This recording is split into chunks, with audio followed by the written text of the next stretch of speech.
Villette by Charlotte Brontë. Chapter 14. The Fate. As soon as Georgette was well, Madame sent her away into the country. I was sorry. I loved the child, and her loss made me poorer than before, but I must not complain. I lived in a house full of robust life. I might have had companions, and I chose solitude. Each of the teachers in turn made me overtures of special intimacy. I tried them all. One I found to be an honest woman, but a narrow thinker, a coarse feeler, and an egotist. The second was a Parisienne, externally refined, at heart corrupt, without a creed, without a principle, without an affection. Having penetrated the outward crust of decorum in this character, you found a slough beneath. She had a wonderful passion for presents, and in this point the third teacher, a person otherwise characterless and insignificant, closely resembled her. This last named had also one other distinctive property, that of avarice. In her reigned the love of money for its own sake. The sight of a piece of gold would bring into her eyes a green glisten, singular to witness.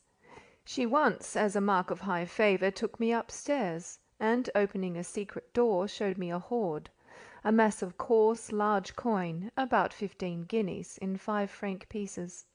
She loved this hoard as a bird loves its eggs. These were her savings. She would come and talk to me about them with an infatuated and persevering dotage, strange to behold in a person not yet 25. The Parisienne, on the other hand, was prodigal and profligate, in disposition that is, as to action I do not know. That latter quality showed its snake-like head to me but once, peeping out very cautiously. A curious kind of reptile it seemed, judging from the glimpse I got. Its novelty whetted my curiosity. If it would have come out boldly, perhaps I might philosophically have stood my ground, and coolly surveyed the long thing from forked tongue to scaly tail-tip. But it merely rustled in the leaves of a bad novel, and on encountering a hasty and ill-advised demonstration of wrath, recoiled and vanished, hissing. She hated me from that day. This Parisienne was always in debt, her salary being anticipated, not only in dress, but in perfumes, cosmetics, confectionery, and condiments. What a cold, callous epicure she was in all things! I see her now, thin in face and figure, sallow in complexion, regular in features, with perfect teeth, lips like a thread, a large prominent chin, a well-opened but frozen eye, of light at once craving and ingrate. She mortally hated work, and loved what she called pleasure, being an insipid, heartless, brainless dissipation of time. Madame Beck knew this woman's character perfectly well. She once talked to me about her, with an odd mixture of discrimination, indifference, and antipathy. I asked why she kept her in the establishment. She answered plainly, because it suited her interest to do so, and pointed out a fact that I had already noticed, namely, that Mademoiselle St. Pierre possessed, in an almost unique degree, the power of keeping order amongst her undisciplined ranks of scholars. A certain petrifying influence accompanied and surrounded her. Without passion, noise, or violence, she held them in check, as a breezeless frost air might still a brawling stream. She was of little use as far as communication of knowledge went, but for strict surveillance and maintenance of rules she was invaluable. Je sais bien qu'elle n'a pas de principe, ni peut-être de mœurs, admitted Madame frankly, but added with philosophy, son maintien en classe est toujours convenable, et rempli même d'une certaine dignité. C'est tout ce qu'il faut. Ni les élèves, ni les parents ne regardent plus loin, ni par conséquent moi non plus. A strange, frolicsome, noisy little world was this school. Great pains were taken to hide chains with flowers. A subtle essence of Romanism pervaded every arrangement. Large sensual indulgence, so to speak, was permitted by way of counterpoise to jealous spiritual restraint. Each mind was being reared in slavery. But to prevent reflection from dwelling on this fact, every pretext for physical recreation was seized and made the most of. There, as elsewhere, the Church strove to bring up her children robust in body, feeble in soul, fat, ruddy, hale, joyous, ignorant, unthinking, unquestioning. Eat, drink, and live, she says. Look after your bodies, leave your souls to me. I hold their cure, guide their course, I guarantee their final fate. A bargain in which every true Catholic deems himself a gainer. Lucifer just offers the same terms. All this power will I give thee, and the glory of it, for that is delivered unto me, and to whomsoever I will, I give it. If thou therefore wilt worship me, all shall be thine. About this time, in the ripest glow of summer, Madame Beck's house became as merry a place as a school could well be. All day long the broad folding doors and the two-leaved casements stood wide open. Settled sunshine seemed naturalized in the atmosphere. Clouds were far off, sailing away beyond the sea, resting, no doubt, round islands such as England, that dear land of mists, but withdrawn wholly from the drier continent. We lived far more in the garden than under a roof. Classes were held and meals partaken of in the grand berceau. Moreover, there was a note of holiday preparation, which almost turned freedom into license. The autumnal long vacation was but 2 months distant, but before that a great day, an important ceremony, none other than the fête of Madame, awaited celebration. The conduct of this fête devolved chiefly on Mademoiselle St. Pierre, Madame herself being supposed to stand aloof, disinterestedly unconscious of what might be going forward in her honour. Especially she never knew, never in the least suspected, that a subscription was annually levied on the whole school for a purchase of a handsome present. The polite tact of the reader will please to leave out of the account a brief secret consultation on this point in Madame's own chamber. "What will you have this year?" was asked by her Parisian lieutenant. "Oh, no matter, let it alone. Let the poor children keep their francs." And Madame looked benign and modest. The St. Pierre would here protrude her chin. She knew Madame by heart. She always called her airs of bonté des grimaces. She never even professed to respect them one instant. "Vite," she would say coldly. "Name the article. Shall it be jewellery, or porcelain, haberdashery, or silver?" "Eh bien, 2 ou 3 cuillers et autant de fourchettes en argent." And the result was a handsome case containing 300 francs worth of plate. The programme of the fête day's proceedings comprised presentation of plate, collation in the garden, dramatic performance with pupils and teachers for actors, a dance and supper. Very gorgeous seemed the effect of the whole to me, as I well remember. Zélie St. Pierre understood these things and managed them ably.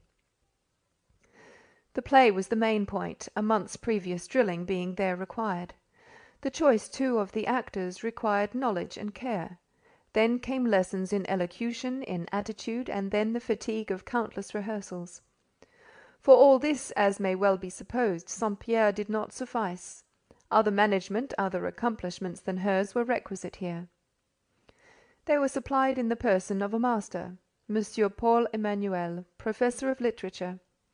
It was never my lot to be present at the histrionic lessons of Monsieur Paul, but I often saw him as he crossed the carré, a square hall between the dwelling-house and the schoolhouse. I heard him, too, in the warm evenings, lecturing with open doors, and his name, with anecdotes of him, resounded in one's ears from all sides.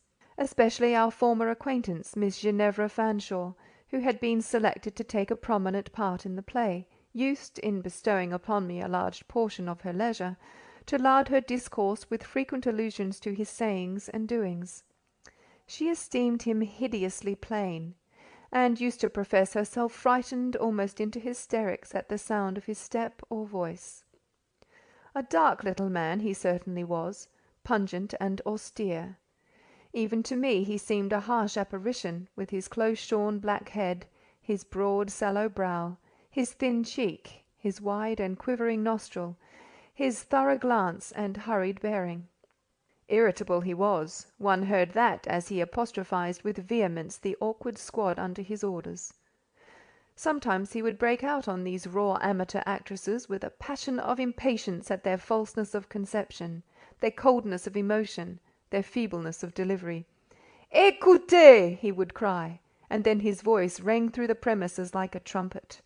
And when, mimicking it, came the small pipe of a Ginevra, a Mathilde, or a Blanche, one understood why a hollow groan of scorn or a fierce hiss of rage rewarded the tame echo. "Vous n'êtes donc que des poupées!" I heard him thunder. "Vous n'avez pas de passion, vous autres! Vous ne sentez donc rien? Votre chair est de neige, votre sang de glace. Moi, je veux que tout cela s'allume, qu'il ait une vie, une âme. Vain resolve. And when he at last found it, it was vain. He suddenly broke the whole business down. Hitherto he had been teaching them a grand tragedy. He tore the tragedy in morsels, and came next day with a compact little comic trifle. To this they took more kindly. He presently knocked it all into their smooth round pates. Mademoiselle St. Pierre always presided at Monsieur Emanuel's lessons, and I was told that the polish of her manner, her seeming attention, her tact and grace, impressed that gentleman very favourably. She had indeed the art of pleasing, for a given time, whom she would; but the feeling would not last. In an hour it was dried like dew, vanished like gossamer. The day preceding Madame's fête was as much a holiday as the fête itself. It was devoted to clearing out, cleaning, arranging, and decorating the 3 schoolrooms. All within doors was the gayest bustle. Neither upstairs nor down could a quiet, isolated person find rest for the sole of her foot. Accordingly, for my part, I took refuge in the garden. The whole day did I wander or sit there alone, finding warmth in the sun, shelter among the trees, and a sort of companionship in my own thoughts. I well remember that I exchanged but 2 sentences that day with any living being. Not that I felt solitary. I was glad to be quiet. For a looker on, it sufficed to pass through the rooms once or twice, observe what changes were being wrought, how a green room and a dressing-room were being contrived, a little stage with scenery erected, how Monsieur Paul Emanuel, in conjunction with Mademoiselle St. Pierre, was directing all, and how an eager band of pupils, among them Ginevra Fanshawe, were working gaily under his control. The great day arrived. The sun rose hot and unclouded, and hot and unclouded it burned on till evening. All the doors and all the windows were set open, which gave a pleasant sense of summer freedom, and freedom the most complete seemed indeed the order of the day. Teachers and pupils descended to breakfast in dressing-gowns and curl-papers, anticipating avec délice the toilette of the evening. They seemed to take a pleasure in indulging that forenoon in a luxury of slovenliness, like aldermen fasting in preparation for a feast. About 9 o'clock a.m. an important functionary, the coiffeur, arrived. Sacrilegious to state, he fixed his headquarters in the oratory, and there, in presence of bénitier, candle, and crucifix, solemnized the mysteries of his art. Each girl was summoned in turn to pass through his hands, emerging from them with head as smooth as a shell, intersected by faultless white lines, and wreathed about with Grecian plaits that shone as if lacquered. I took my turn with the rest, and could hardly believe what the glass said when I applied to it for information afterwards.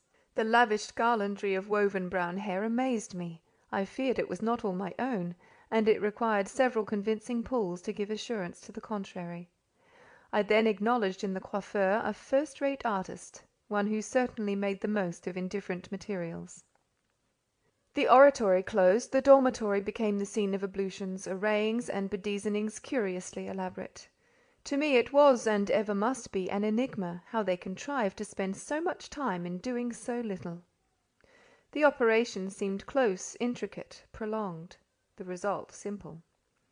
A clear white muslin dress, a blue sash, the Virgin's colours, a pair of white or straw-colour kid gloves, such was the gala uniform, to the assumption whereof that houseful of teachers and pupils devoted 3 mortal hours. But, though simple, it must be allowed the array was perfect in fashion, fit, and freshness, every head being also dressed with exquisite nicety, and a certain compact taste, suiting the full, firm comeliness of Labassecourienne contours, though too stiff for any more flowing and flexible style of beauty. The general effect was, on the whole, commendable. In beholding this diaphanous and snowy mass, I well remember feeling myself to be a mere shadowy spot on a field of light. The courage was not in me to put on a transparent white dress. Something thin I must wear, the weather and rooms being too hot to give substantial fabrics sufferance, so I had sought through a dozen shops till I lit upon a crape-like material of purple grey, the colour, in short, of dun mist lying on a moor in bloom. My tailleuse had kindly made it as well as she could, because, as she judiciously observed, it was si triste, si pas voyant, care in the fashion was the more imperative. It was well she took this view of the matter, for I had no flower, no jewel to relieve it, and what was more, I had no natural rose of complexion. We became oblivious of these deficiencies in the uniform routine of daily drudgery, but they will force upon us their unwelcome blank on those bright occasions when beauty should shine. However, in this same gown of shadow I felt at home and at ease, an advantage I should not have enjoyed in anything more brilliant or striking. Madame Beck, too, kept me in countenance. Her dress was almost as quiet as mine, except that she wore a bracelet and a large brooch, bright with gold and fine stones. We chanced to meet on the stairs, and she gave me a nod and smile of approbation. Not that she thought I was looking well, a point unlikely to engage her interest, but she considered me dressed convenablement, décemment, and la convenance and la décence were the two calm deities of Madame's worship. She even paused, laid on my shoulder her gloved hand, holding an embroidered and perfumed handkerchief, and confided to my ear a sarcasm on the other teachers, whom she had just been complimenting to their faces. "Nothing so absurd," she said, "as for des femmes mûres to dress themselves like girls of 15. Quant à la Saint-Pierre, elle a l'air d'une vieille coquette qui fait l'ingénue." Being dressed at least a couple of hours before anybody else, I felt a pleasure in betaking myself, not to the garden, where servants were busy propping up long tables, placing seats and spreading cloths in readiness for the collation, but to the schoolrooms, now empty, quiet, cool and clean, their walls fresh stained, their planked floors fresh scoured and scarce dry, flowers fresh gathered adorning the recesses in pots, and draperies fresh hung beautifying the great windows. Withdrawing to the first class, a smaller and neater room than the others, and taking from the glazed bookcase, of which I kept the key, a volume whose title promised some interest, I sat down to read. The glass door of this classe, or schoolroom, opened into the large berceau. Acacia boughs caressed its panes, as they stretched across to meet a rose-bush blooming by the opposite lintel. In this rose-bush bees murmured, busy and happy. I commenced reading. Just as the stilly hum, the embowering shade, the warm lonely calm of my retreat were beginning to steal meaning from the page, vision from my eyes, and to lure me along the track of reverie, down into some deep dell of dreamland, just then the sharpest ring of the street door-bell, to which that much-tried instrument had ever thrilled, snatched me back to consciousness. Now the bell had been ringing all the morning, as workmen or servants or coiffeurs or tailleuses went and came on their several errands. Moreover, there was good reason to expect it would ring all the afternoon, since about 100 externes were yet to arrive in carriages or fiacres. Nor could it be expected to rest during the evening, when parents and friends would gather thronging to the play. Under these circumstances, a ring, even a sharp ring, was a matter of course. Yet this particular peal had an accent of its own, which chased my dream and startled my book from my knee. I was stooping to pick up this last, when, firm, fast, straight, right on through vestibule, along corridor, across carré, through first division, second division, grand salle, strode a step, quick, regular, intent. The closed door of the first class, my sanctuary, offered no obstacle. It burst open, and a paletot and bonnet grec filled the void, also two eyes first vaguely struck upon, and then hungrily dived into me. Je la connais, c'est l'anglaise. Tant pis. Toute anglaise et par conséquent tout bégueule qu'elle soit, elle fera mon affaire ou je saurai pourquoi. Then, with a certain stern politeness, I suppose he thought I had not caught the drift of his previous uncivil mutterings, and in a jargon the most execrable that ever was heard, "Miss, play you must. I am planted there." "What can I do for you, Monsieur Paul Emmanuel?" I inquired. For Monsieur Paul Emmanuel it was, and in a state of no little excitement. "Play you must. I will not have you shrink or frown or make the prude.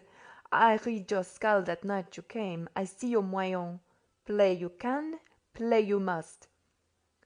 "But how, Monsieur Paul? What do you mean?" "There is no time to be lost," he went on, now speaking in French, "and let us thrust to the wall all reluctance, all excuse, all minauderie. You must take a part." "In the vaudeville?" "In the vaudeville, you have said it." I gasped, horror-struck. What did the little man mean? "Listen," he said. "The case shall be stated, and you shall then answer me yes or no, and according to your answer shall I ever after estimate you." The scarce suppressed impetus of a most irritable nature glowed in his cheek, fed with sharp shafts his glances, a nature, the injudicious, the mawkish, the hesitating, the sullen, the affected, above all the unyielding, might quickly render violent and implacable. Silence and attention was the best balm to apply. I listened. "The whole matter is going to fail," he began. "Louise van der Kelkov has fallen ill, at least so her ridiculous mother asserts. For my part, I feel sure she might play it if she would. It is only goodwill that lacks. She was charged with a rôle, as you know, or do not know, it is equal. Without that rôle, the play is stopped. There are now but a few hours in which to learn it. Not a girl in this school would hear reason and accept the task. Forsooth, it is not an interesting, not an amiable part. The vile amour-propre, that base quality of which women have so much, would revolt from it. English women are either the best or the worst of their sex. Je les déteste comme la peste ordinairement," this between his recreant teeth. "I applied to an Englishwoman to rescue me. What is her answer, yes or no?" 1,000 objections rushed into my mind. The foreign language, the limited time, the public display. Inclination recoiled, ability faltered. Self-respect, that vile quality, trembled. "Non, non, non," said all these. But looking up at Monsieur Paul, and seeing in his vexed, fiery, and searching eye a sort of appeal behind all its menace, my lips dropped the word "oui." For a moment his rigid countenance relaxed with a quiver of content. Quickly bent up again, however, he went on. "Vite à l'ouvrage! Here is the book, here is your rôle. Read." And I read. He did not commend. At some passages he scowled and stamped. He gave me a lesson. I diligently imitated. It was a disagreeable part, a man's, an empty-headed fop's. One could put into it neither heart nor soul. I hated it. The play, a mere trifle, ran chiefly on the efforts of a brace of rivals to gain the hand of a fair coquette. One lover was called the Ours, a good and gallant but unpolished man, a sort of diamond in the rough. The other was a butterfly, a talker and a traitor, and I was to be the butterfly, talker, and traitor. I did my best, which was bad, I know. It provoked Monsieur Paul. He fumed. Putting both hands to the work, I endeavoured to do better than my best. I presume he gave me credit for good intentions. He professed to be partially content. "Ça ira," he cried, and as voices began sounding from the garden, and white dresses fluttering among the trees, he added, "You must withdraw. You must be alone to learn this. Come with me." Without being allowed time or power to deliberate, I found myself in the same breath convoyed along as in a species of whirlwind, upstairs, up 2 pairs of stairs, nay, actually up 3, for this fiery little man seemed as by instinct to know his way everywhere. To the solitary and lofty attic was I borne, put in and locked in, the key being in the door, and that key he took with him, and vanished. The attic was no pleasant place. I believe he did not know how unpleasant it was, or he never would have locked me in with so little ceremony. In this summer weather it was as hot as Africa, as in winter it was always cold as Greenland. Boxes and lumber filled it, old dresses draped its unstained wall, cobwebs its unswept ceiling.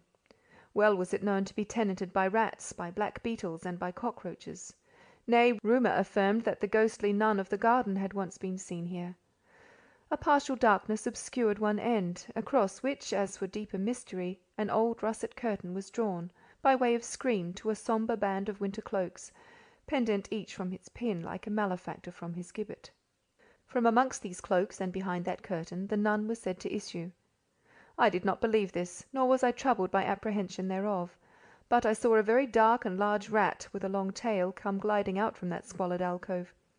And, moreover, my eye fell on many a black beetle dotting the floor. These objects discomposed me more, perhaps, than it would be wise to say, as also did the dust, lumber, and stifling heat of the place. The last inconvenience would soon have become intolerable had I not found means to open and prop up the skylight, thus admitting some freshness. Underneath this aperture I pushed a large empty chest, and having mounted upon it a smaller box, and wiped from both the dust, I gathered my dress, my best, the reader must remember, and therefore a legitimate object of care, fastidiously around me, ascended this species of extempore throne, and, being seated, commenced the acquisition of my task, while I learned, not forgetting to keep a sharp look-out on the black beetles and cockroaches, of which, more even, I believe, than of the rats, I sat in mortal dread. My impression at first was that I had undertaken what it really was impossible to perform, and I simply resolved to do my best and be resigned to fail. I soon found, however, that one part in so short a piece was not more than memory could master at a few hours' notice. I learned and learned on, first in a whisper, and then aloud.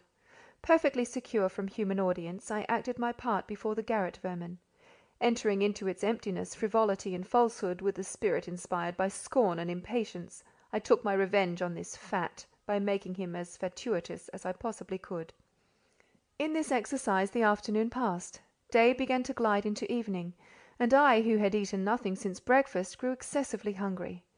Now I thought of the collation, which doubtless they were just then devouring in the garden far below. I had seen in the vestibule a basketful of small pâtés à la crème, than which nothing in the whole range of cookery seemed to me better. A pâté, or square of cake, it seemed to me would come very à propos, and as my relish for those dainties increased, it began to appear somewhat hard that I should pass my holiday fasting and in prison. Remote as was the attic from the street door and vestibule, yet the ever-tinkling bell was faintly audible here, and also the ceaseless roll of wheels on the tormented pavement. I knew that the house and garden were thronged, and that all was gay and glad below. Here it began to grow dusk. The beetles were fading from my sight. I trembled lest they should steal on me a march, mount my throne unseen, and unsuspected invade my skirts. Impatient and apprehensive, I recommenced the rehearsal of my part, merely to kill time. Just as I was concluding, the long-delayed rattle of the key in the lock came to my ear. No unwelcome sound. Monsieur Paul, I could just see through the dusk that it was Monsieur Paul, for light enough still lingered to show the velvet blackness of his close-shorn head and the sallow ivory of his brow, looked in. "Brava!" cried he, holding the door open and remaining at the threshold. "J'ai tout entendu. C'est assez bien. Encore." A moment I hesitated. "Encore," said he sternly. "Et point de grimace. À bas la timidité." Again I went through the part, but not half so well as I had spoken it alone. "Enfin, elle sait," said he, half dissatisfied, "and one cannot be fastidious or exacting under these circumstances." Then he added, "You may yet have 20 minutes for préparation. Au revoir." And he was going. "Monsieur!" I called out, taking courage. "Ah bien, qu'est-ce que c'est, mademoiselle?" "J'ai bien faim." "Comment, vous avez faim? Et la collation?" "I know nothing about it. I have not seen it shut up here." "Ah, c'est vrai!" cried he. In a moment my throne was abdicated, the attic evacuated, an inverse repetition of the impetus which had brought me up into the attic instantly took me down to the very kitchen. I thought I should have gone to the cellar. The cook was imperatively ordered to produce food, and I, as imperatively, was commanded to eat. To my great joy this food was limited to coffee and cake. I had feared wine and sweets, which I did not like. How he guessed that I should like a petit pâté à la crème I cannot tell. But he went out and procured me one from some quarter. With considerable willingness I ate and drank, keeping the petit pâté till the last, as a bonne bouche. Monsieur Paul superintended my repast, and almost forced upon me more than I could swallow. "À la bonne heure!" he cried, when I signified that I really could take no more, and with uplifted hands implored to be spared the additional roll on which he had just spread butter. "You will set me down as a species of tyrant and Bluebeard starving women in a garret, whereas after all I am no such thing. Now, mademoiselle, do you feel courage and strength to appear?" I said I thought I did, though in truth I was perfectly confused, and could hardly tell how I felt. But this little man was of the order of beings who must not be opposed, unless you possessed an all-dominant force sufficient to crush him at once. "Come, then," said he, offering his hand. I gave him mine, and he set off with a rapid walk, which obliged me to run at his side in order to keep pace. In the carré he stopped a moment. It was lit with large lamps. The wide doors of the classes were open, and so were the equally wide garden doors. Orange trees in tubs and tall flowers in pots ornamented these portals on each side. Groups of ladies and gentlemen in evening dress stood and walked amongst the flowers. Within, the long vista of the schoolrooms presented a thronging, undulating, murmuring, waving, streaming multitude, all rose and blue and half-translucent white. There were lustres burning overhead. Far off there was a stage, a solemn green curtain, a row of footlights. "N'est-ce pas que c'est beau?" demanded my companion. I should have said it was, but my heart got up into my throat.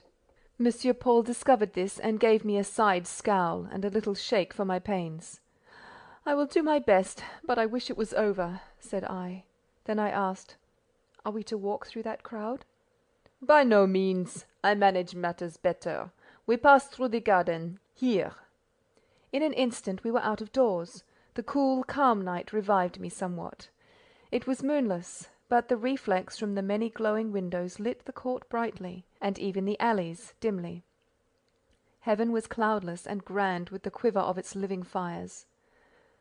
How soft are the nights of the continent!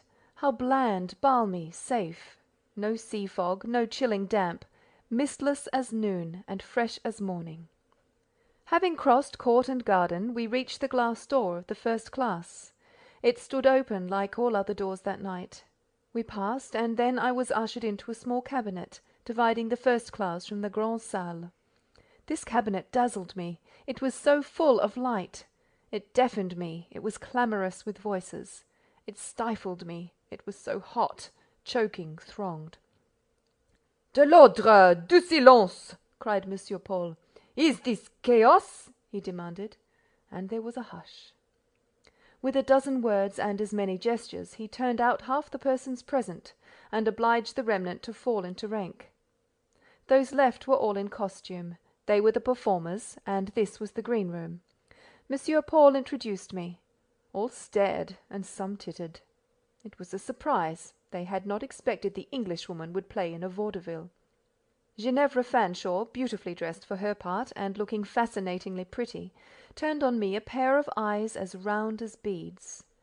In the highest spirit, unperturbed by fear or bashfulness, delighted indeed at the thought of shining off before hundreds, my entrance seemed to transfix her with amazement in the midst of her joy. She would have exclaimed, but Monsieur Paul held her and all the rest in check. Having surveyed and criticised the whole troupe, he turned to me. "You too must be dressed for your part." "Dressed like a man!" exclaimed Zélie St. Pierre, darting forwards, adding with officiousness, "I will dress her myself." To be dressed like a man did not please, and would not suit me. I had consented to take a man's name and part. As to his dress, au-delà, no, I would keep my own dress, come what might. Monsieur Paul might storm, might rage, I would keep my own dress. I said so, with a voice as resolute in intent as it was low, and perhaps unsteady in utterance. He did not immediately storm or rage, as I fully thought he would. He stood silent. But Zélie again interposed. "She will make a capital petit maître. Here are the garments, all complete, somewhat too large, but I will arrange all that. Come, chère amie, belle Anglaise!" And she sneered, for I was not belle. She seized my hand. She was drawing me away. Monsieur Paul stood impassible, neutral. "You must not resist," pursued St. Pierre, for resist I did. "You will spoil all, destroy the mirth of the piece, the enjoyment of the company, sacrifice everything to your amour-propre. This would be too bad. Monsieur will never permit this?" She sought his eye. I watched likewise for a glance. He gave her one, and then he gave me one. "Stop," he said slowly, arresting St. Pierre. who continued her efforts to drag me after her. Everybody awaited the decision. He was not angry, not irritated. I perceived that, and took heart. "You do not like these clothes?" he asked, pointing to the masculine vestments. "I don't object to some of them, but I won't have them all." "How must it be, then? How accept a man's part and go on the stage dressed as a woman? This is an amateur affair, it is true, a vaudeville de pensionnat. Certain modifications I might sanction, yet something you must have to announce you as of the nobler sex."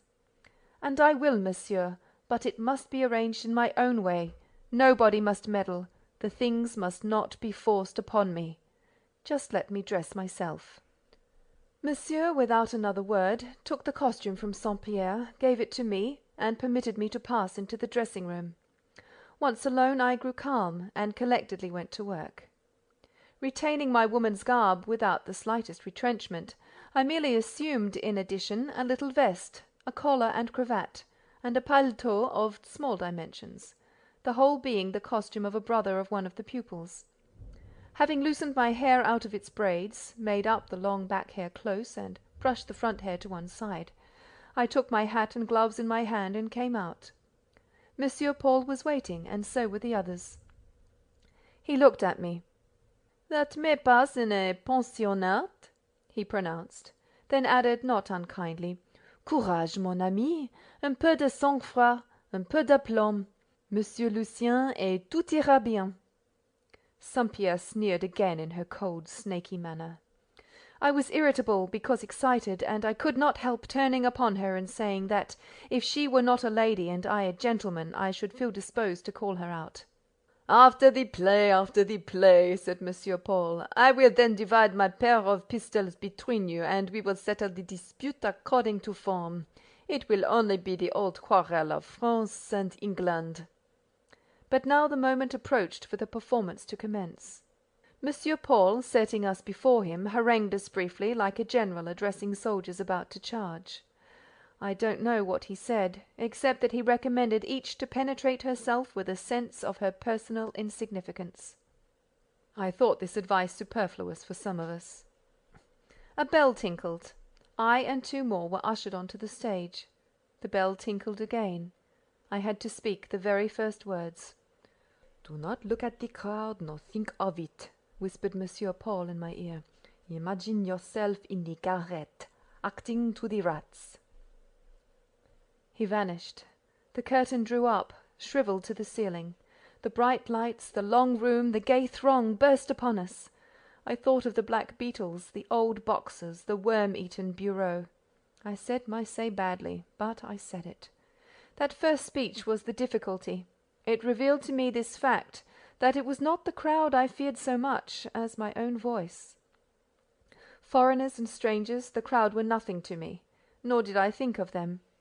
When my tongue once got free and my voice took its true pitch and found its natural tone, I thought of nothing but the personage I represented, and of Monsieur Paul, who was listening, watching, prompting in the side scenes. By and by, feeling the right power come, the spring demanded gush and rise inwardly, I became sufficiently composed to notice my fellow actors. Some of them played very well, especially Ginevra Fanshawe, who had to coquette between two suitors, and managed admirably. In fact, she was in her element. I observed that she once or twice threw a certain marked fondness and pointed partiality into her manner towards me, the fop. With such emphasis and animation did she favour me, such glances did she dart out into the listening and applauding crowd, that to me, who knew her, it presently became evident she was acting at someone. And I followed her eye, her smile, her gesture, and ere long discovered that she had at least singled out a handsome and distinguished aim for her shafts, full in the path of those arrows, taller than other spectators, and therefore more sure to receive them, stood in attitude quiet but intent, a well-known form, that of Dr. John. The spectacle seemed somehow suggestive. There was language in Dr. John's look, though I cannot tell what he said. It animated me. I drew out of it a history. I put my idea into the part I performed. I threw it into my wooing of Ginevra. In the Our, or sincere lover, I saw Dr. John. Did I pity him as erst? No, I hardened my heart, rivalled and out-rivalled him. I knew myself but a fop, but where he was outcast, I could please. Now I know I acted as if wishful and resolute to win and conquer. Ginevra seconded me. Between us we half changed the nature of the rôle, gilding it from top to toe. Between the acts, Monsieur Paul told us he knew not what possessed us, and half expostulated. "C'est peut-être plus beau que votre modèle," said he, "mais ce n'est pas juste." I know not what possessed me either, but somehow my longing was to eclipse the Our, i.e. Dr. John. Ginevra was tender.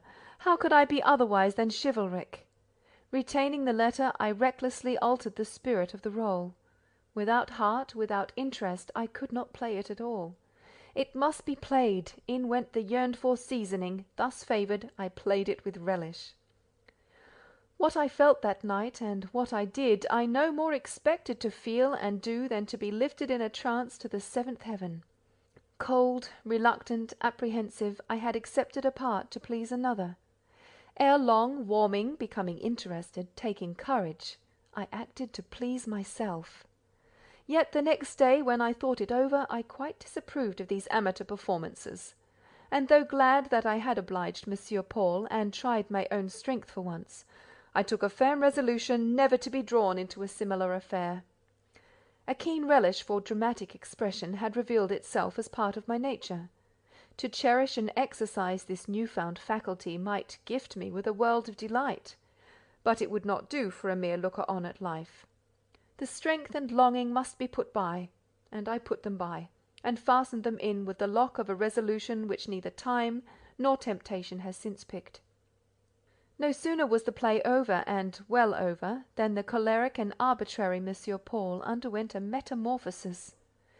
His hour of managerial responsibility past, he at once laid aside his magisterial austerity. In a moment he stood amongst us, vivacious, kind, and social, shook hands with us all round, thanked us separately, and announced his determination that each of us should in turn be his partner in the coming ball. On his claiming my promise, I told him I did not dance. For once I must, was the answer, and if I had not slipped aside and kept out of his way, he would have compelled me to this second performance.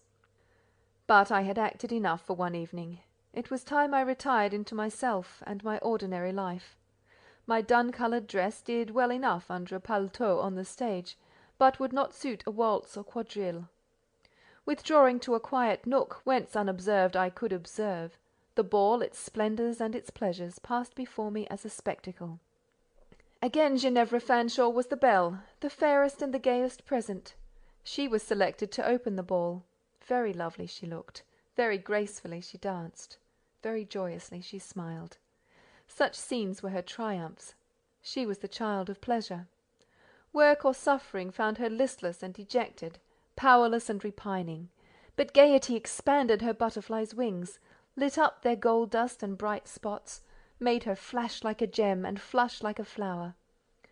At all ordinary diet and plain beverage she would pout, but she fed on creams and ices like a humming-bird on honey paste.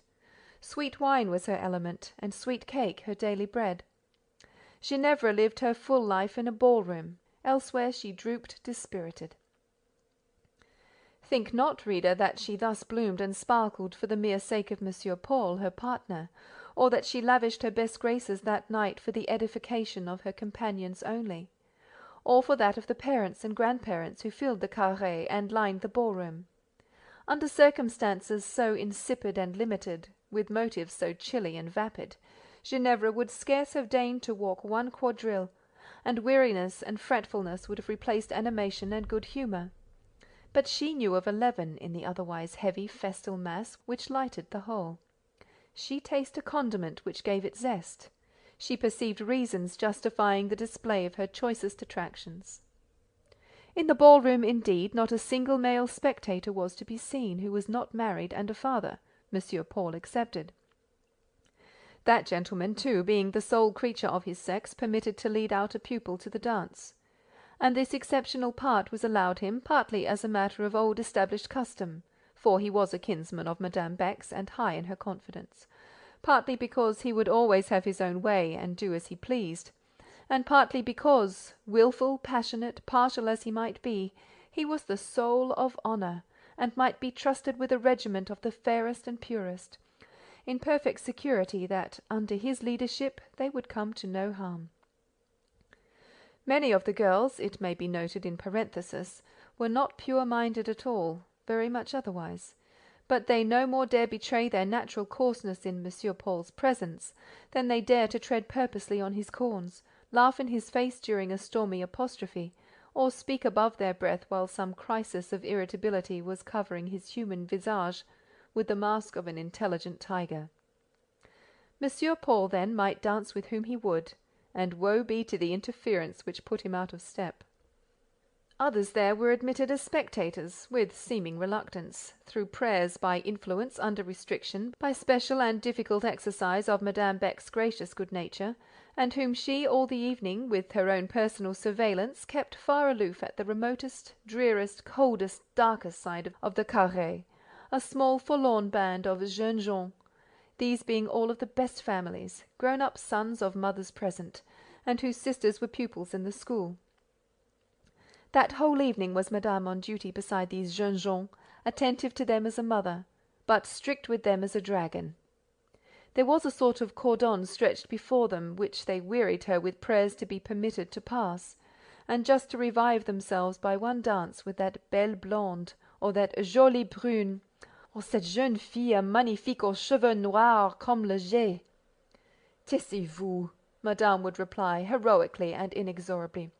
Vous ne passerez pas à moi ce que ne soit sur mon cadavre, et vous ne danserez qu'avec la nonnette du jardin, alluding to the legend, and she majestically walked to and fro along their disconsolate and impatient line, like a little Bonaparte in a mouse-coloured silk gown. Madame knew something of the world. Madame knew much of human nature. I don't think that another directress in Villette would have dared to admit a jeune homme within her walls, but Madame knew that by granting such admission, on occasion like the present, a bold stroke might be struck, and a great point gained. In the first place, the parents were made accomplices to the deed, for it was only through their mediation it was brought about. Secondly, the admission of these rattlesnakes, so fascinating and so dangerous, served to draw out Madame precisely in her strongest character, that of a first-rate surveillant. Thirdly, their presence furnished a most piquant ingredient to the entertainment. The pupils knew it and saw it, and the view of such golden apples shining afar off animated them with a spirit no other circumstance could have kindled. The children's pleasure spread to the parents. Life and mirth circulated quickly round the ballroom. The jeunes gens themselves, though restrained, were amused, for Madame never permitted them to feel dull, and thus Madame Beck's fête annually ensured a success unknown to the fate of any other directress in the land. I observed that Dr. John was at first permitted to walk at large through the classes. There was about him a manly, responsible look that redeemed his youth, and half expiated his beauty. But as soon as the ball began, Madame ran up to him. "Come, Wolf, come," said she, laughing. "You wear sheep's clothing, but you must quit the fold notwithstanding. Come, I have a fine menagerie of 20 here in the carré. Let me place you amongst my collection." "But first suffer me to have one dance with one pupil of my choice." "Have you the face to ask such a thing? It is madness. It is impiety. Sortez, sortez, au plus vite." She drove him before her, and soon had him enclosed within the cordon. Ginevra, being, I suppose, tired with dancing, sought me out in my retreat. She threw herself on the bench beside me, and, a demonstration I could very well have dispensed with, cast her arms round my neck. "Lucy Snowe, Lucy Snowe!" she cried, in a somewhat sobbing voice, half hysterical. "What in the world is the matter?" I dryly said. "How do I look? How do I look to-night?" she demanded. "As usual," said I, "preposterously vain." "Caustic creature! You never have a kind word for me. But in spite of you and all other envious detractors, I know I am beautiful. I feel it, I see it, for there is a great looking-glass in the dressing-room, where I can view my shape from head to foot. Will you go with me now, and let us two stand before it?" "I will, Miss Fanshawe. You shall be humoured even to the top of your bent." The dressing-room was very near, and we stepped in.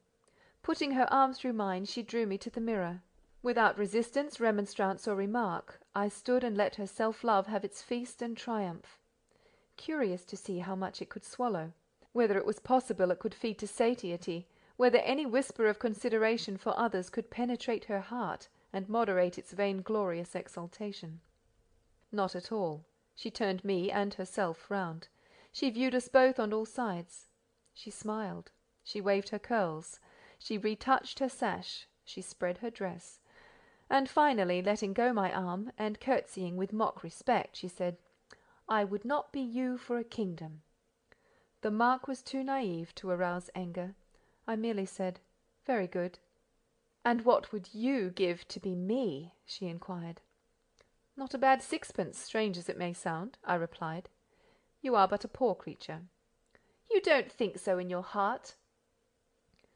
"No, for in my heart you have not the outline of a place. I only occasionally turn you over in my brain." "Well, but," said she in an expostulatory tone, "just listen to the difference of our positions, and then see how happy am I, and how miserable are you." "Go on, I listen." "In the first place, I am the daughter of a gentleman of family, and though my father is not rich, I have expectations from an uncle. Then I am just 18, the finest age possible. I have had a continental education, and though I can't spell, I have abundant accomplishments. I am pretty, you can't deny that. I may have as many admirers as I choose. This very night I have been breaking the hearts of 2 gentlemen, and it is the dying look I had from one of them just now which puts me in such spirits.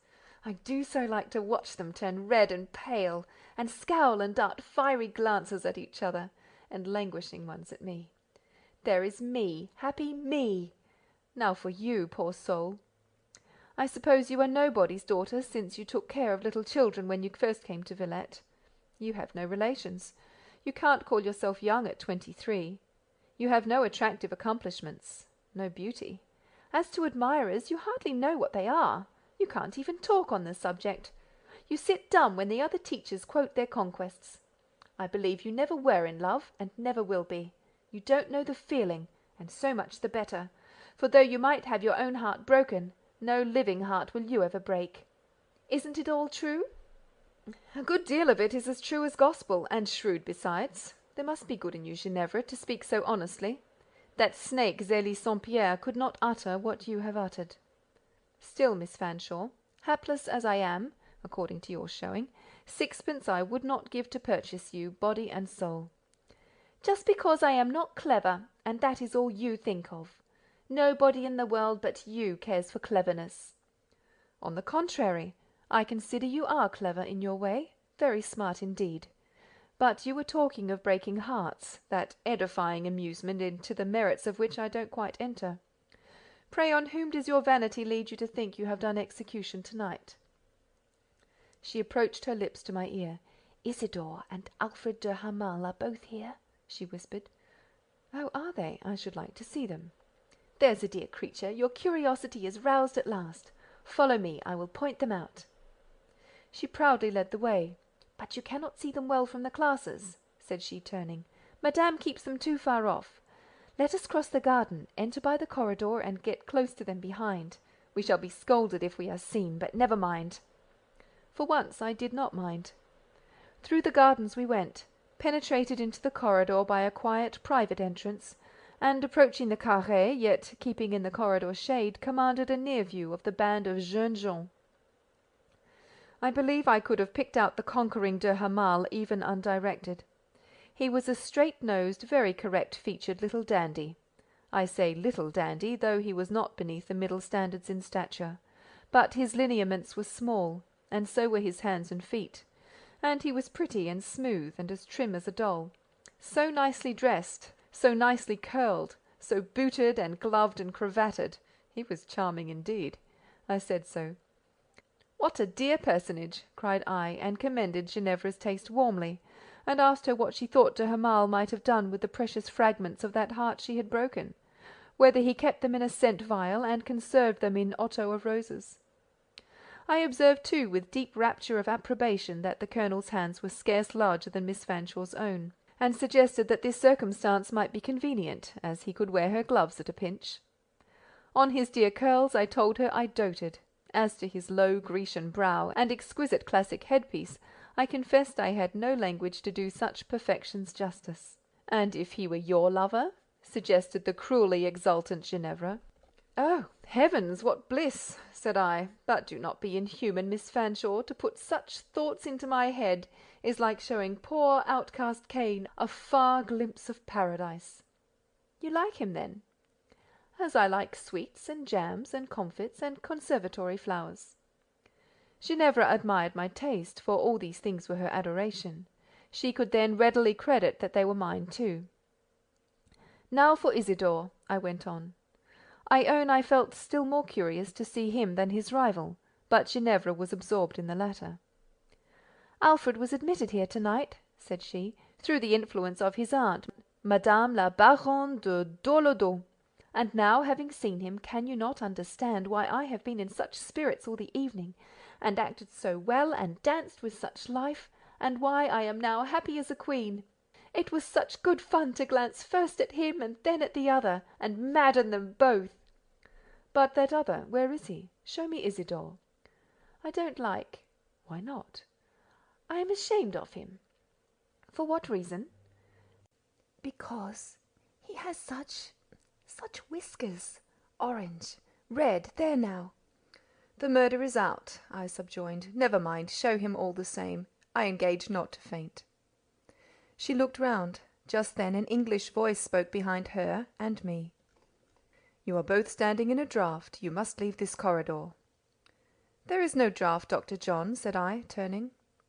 "She takes cold so easily," he pursued, looking at Ginevra with extreme kindness. "She is delicate. She must be cared for. Fetch her a shawl."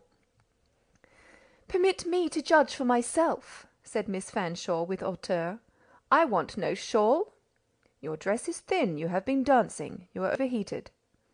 "Always preaching," retorted she. "Always coddling and admonishing." The answer Dr. John would have given did not come. That his heart was hurt became evident in his eye. Darkened and saddened and pained, he turned a little aside, but was patient. I knew where there were plenty of shawls near at hand. I ran and fetched one. "She shall wear this, if I have strength to make her," said I, folding it well round her muslin dress, covering carefully her neck and her arms. "Is that Isidore?" I asked, in a somewhat fierce whisper. She pushed up her lip, smiled, and nodded. "Is that Isidore?" I repeated, giving her a shake. I could have given her another. "C'est lui-même," said she. "How coarse he is, compared with the Colonel Count. And then, oh ciel, the whiskers!" Dr. John now passed on. "The Colonel Count!" I echoed. "The doll, the puppet, the mannequin, the poor inferior creature. A mere lackey for Dr. John, his valet, his footboy.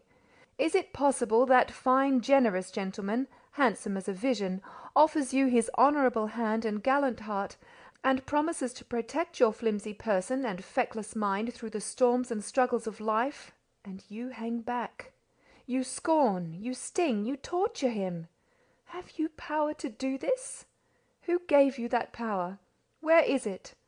Does it lie all in your beauty, your pink and white complexion, and your yellow hair?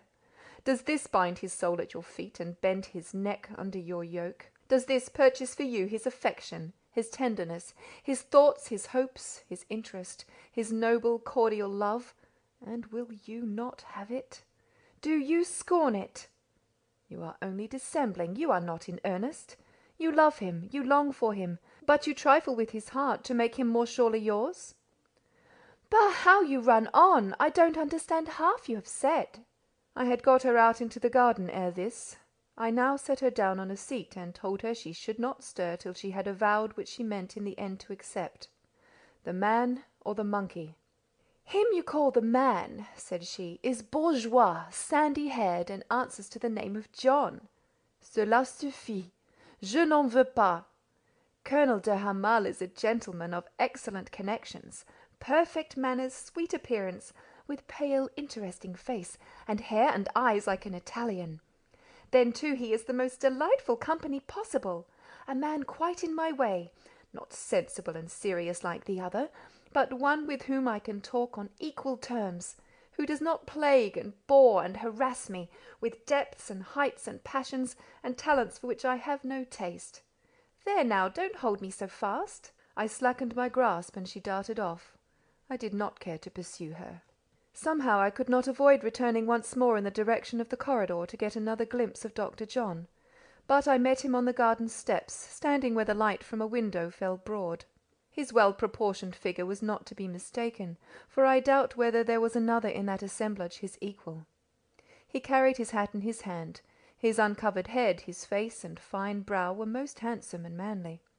His features were not delicate, not slight like those of a woman, nor were they cold, frivolous, and feeble. Though well cut, they were not so chiselled, so frittered away, as to lose in expression or significance what they gained in unmeaning symmetry. Much feeling spoke in them at times, and more sat silent in his eye. Such at least were my thoughts of him. To me he seemed all this. An inexpressible sense of wonder occupied me as I looked at this man, and reflected that he could not be slighted. It was not my intention to approach or address him in the garden, our terms of acquaintance not warranting such a step. I had only meant to view him in the crowd, myself unseen. Coming upon him thus alone, I withdrew. But he was looking out for me, or rather for her who had been with me. Therefore he descended the steps, and followed me down the alley. "You know Miss Fanshawe? I have often wished to ask whether you knew her," said he. "Yes, I know her." "Intimately?" "Quite as intimately as I wish." "What have you done with her now?" Am I her keeper? I felt inclined to ask, but I simply answered, "I have shaken her well, and would have shaken her better, but she escaped out of my hands and ran away." "Would you favour me," he asked, "by watching over her this one evening, and observing that she does nothing imprudent? Does not, for instance, run out into the night air immediately after dancing?" "I may, perhaps, look after her a little, since you wish it, but she likes her own way too well to submit readily to control." "She is so young, so thoroughly artless," said he. "To me she is an enigma," I responded. "Is she?" he asked, much interested. "How?" "It would be difficult to say how. Difficult, at least, to tell you how." "And why me?" "I wonder she is not better pleased that you are so much her friend." "But she has not the slightest idea how much I am her friend. That is precisely the point I cannot teach her. May I inquire, did she ever speak of me to you?" "Under the name of Isidore she has talked about you often, but I must add that it is only within the last 10 minutes I have discovered that you and Isidore are identical. It is only, Dr. John, within that brief space of time I have learned that Ginevra Fanshawe is the person, under this roof, in whom you have long been interested, that she is the magnet which attracts you to the Rue Fossette, that for her sake you venture into this garden and seek out caskets dropped by rivals." "You know all." "I know so much." "For more than a year I have been accustomed to meet her in society. Mrs. Cholmondeley, her friend, is an acquaintance of mine. Thus I see her every Sunday, but you observe that under the name of Isidore she often spoke of me. May I, without inviting you to a breach of confidence, inquire what was the tone, what the feeling of her remarks? I feel somewhat anxious to know, being a little tormented with uncertainty as to how I stand with her." "Oh, she varies. She shifts and changes like the wind." "Still you can gather some general idea?" I can, thought I, but it would not do to communicate that general idea to you. Besides, if I said she did not love you, I know you would not believe me. "You are silent," he pursued. "I suppose you have no good news to impart. No matter. If she feels for me positive coldness and aversion, it is a sign I do not deserve her." "Do you doubt yourself? Do you consider yourself the inferior of Colonel de Hamal?" "I love Miss Fanshawe far more than de Hamal loves any human being, and would care for and guard her better than he. Respecting de Hamal, I fear she is under an illusion. The man's character is known to me, all his antecedents, all his scrapes. He is not worthy of your beautiful young friend." "My beautiful young friend ought to know that, and to know or feel who is worthy of her," said I. If her beauty or her brains will not serve her so far, she merits the sharp lesson of experience." "Are you not a little severe?"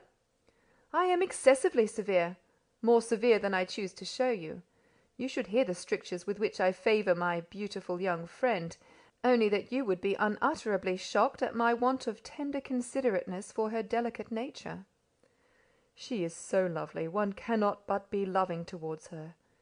You, every woman older than herself, must feel for such a simple, innocent, girlish fairy a sort of motherly or elder sisterly fondness. Graceful angel! Does not your heart yearn towards her when she pours into your ear her pure childlike confidences? How you are privileged!" And he sighed. "I cut short these confidences somewhat abruptly now and then," said I. "But excuse me, Dr. John, may I change the theme for one instant? What a godlike person is that de Hermalle! What a nose on his face! Perfect! Model one in putty or clay, you could not make a better, or straighter, or neater. And then such classic lips and chin, and his bearing, sublime. De Hermalle is an unutterable puppy, besides being a very white-livered hero. You, Dr. John, and every man of less refined mould than he, must feel for him a sort of admiring affection, such as Mars and the coarser deities may be supposed to have borne the young graceful Apollo." "An unprincipled, gambling little jackanapes," said Dr. John curtly, "whom with one hand I could lift up by the waistband any day and lay low in the kennel if I liked." "The sweet seraph," said I. "What a cruel idea! Are you not a little severe, Dr. John?" And now I paused. For the second time that night I was going beyond myself, venturing out of what I looked on as my natural habits, speaking in an unpremeditated, impulsive strain, which startled me strangely when I halted to reflect. On rising that morning, had I anticipated that before night I should have acted the part of a gay lover in a vaudeville, and an hour later frankly discussed with Dr. John the question of his hapless suit, and rallied him on his illusions. I had no more presaged such feats than I had looked forward to an ascent in a balloon, or a voyage to Cape Horn. The doctor and I, having paced down the walk, were now returning. The reflex from the window again lit his face. He smiled, but his eye was melancholy. How I wished that he could feel his heart's ease! How I grieved that he brooded over pain, and pain from such a cause! He with his great advantages! He to love in vain! I did not then know that the pensiveness of reverse is the best phase for some minds, nor did I reflect that some herbs, though scentless when entire, yield fragrance when they are bruised. "Do not be sorrowful, do not grieve," I broke out. "If there is in Ginevra one spark of worthiness of your affection, she must feel devotion in return. Be cheerful, be hopeful, Dr. John. Who should hope if not you?" In return for this speech I got, what it must be supposed I deserved, a look of surprise. I thought also of some disapprobation. We parted, and I went into the house very chill. The clock struck and the bells tolled midnight. People were leaving fast. The fête was over. The lamps were fading. In another hour all the dwelling-house and all the pensionnat were dark and hushed. I too was in bed, but not asleep. To me it was not easy to sleep after a day of such excitement. End of chapter 14.